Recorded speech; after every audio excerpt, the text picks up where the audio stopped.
So another little trick is the pre-sale. I purposely chose not to do Amazon pre-sales. Okay. Now you might say, Kary, why? If you want to know why, type in the word why, because there's actually a really smart reason why I did not do Amazon pre-sales, and it's not money. It's actually much more sophisticated than that. So let me, okay. Gloria wants to know. Karen wants to know. Fantastic. All right, let's jump in. Let's give some people. All right, here's why. Check this out. The reason why is because Amazon starts the clock immediately, tracking the algorithm with your book. Okay, so let me say this again. It's not because of money. It's because once your book is uploaded to Amazon, it starts an algorithm. And if most people start their book and then they don't have any sales for 3 weeks or 4 weeks or a month or 2 months or 3 months or 4 months while their book's in pre-sale. Why? Because they don't have a lot of people that are buying steadily. Okay, does this make sense? These are cutting edge things I'm finding out, folks, okay? So the main reason that I'm not doing pre-sales is because Amazon then starts the clock and then it starts tracking. And if you have like a big spike, let's say you tell all your friends to go buy on a pre-sale day, like whatever, a month before, you're gonna have this huge shot.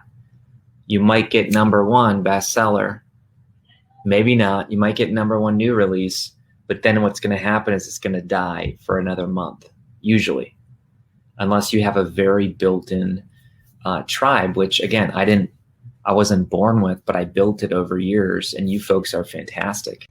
What I'm doing instead is I'm actually giving the tribe, you amazing people, a massive bulk discount sale. I've been studying the latest cutting edge, inventing kind of some cutting edge things. I'm not doing a lot of the traditional things. You're not going to see me, at least right now, you're not going to see me go out on Facebook and say, hey, who wants me on their podcast, or whose podcast should I go on? I have basically this specialist team that I've assembled, and we're meeting every single week, and we have objectives and countdowns and all kinds of details. You do not get to $1 million book launch. Again, this is not something I could do. Okay, this is a massive team effort. It's kind of like the A team of specialists, but we're going to share with everything that we're doing. So one thing we're doing is we're not going up on Amazon as pre-sales. Now you might say, Kary, but later on this week, I'm going to see you up on your ebook for pre-sale. Yes, I'm going to put that thing up for about a day. I'm going to claim it on Audible so we can start the Audible book. And then I'm probably going to remove it. Did you catch that?